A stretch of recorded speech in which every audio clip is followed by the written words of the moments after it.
YouTube.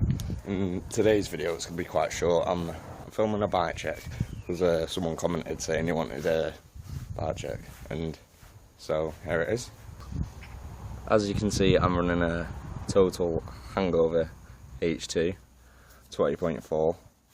It's a good frame, holds up, it's quite light. Can't remember what handlebars I'm running. I think they're Gusset something, these cheap ones. It's a salt stem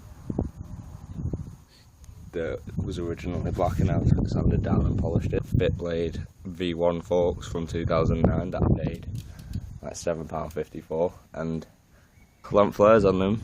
You haven't broke or snapped or bent or anything. Profile racing cranks with titanium bolts. Odyssey twisted pedals. I'm running a McNeil spline drive sprocket with a KMC Kool hollow pin chain. It's never snapped on it. It's like for its own reason. If it has snapped, it snapped like twice, and that was my fault both for putting the chain on stupidly.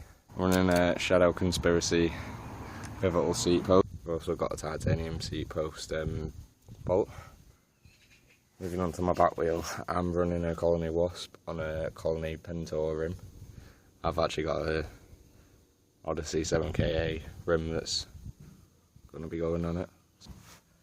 Profile Mini that has a massive crack in it, so I can't run 3 spokes, and that's built onto a Alienation Skylark rim that I sprayed black. It was originally red. I'm running Maxxis Grifter tyres, love them, last for ages, and obviously ODI grips. So yeah, that's my bike check. It's a pretty good bike, to be honest.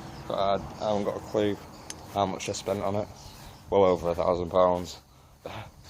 Yeah, I hope you like it. I'll see you on Monday at 8 AM. Like, comment, share and subscribe, and peace YouTube.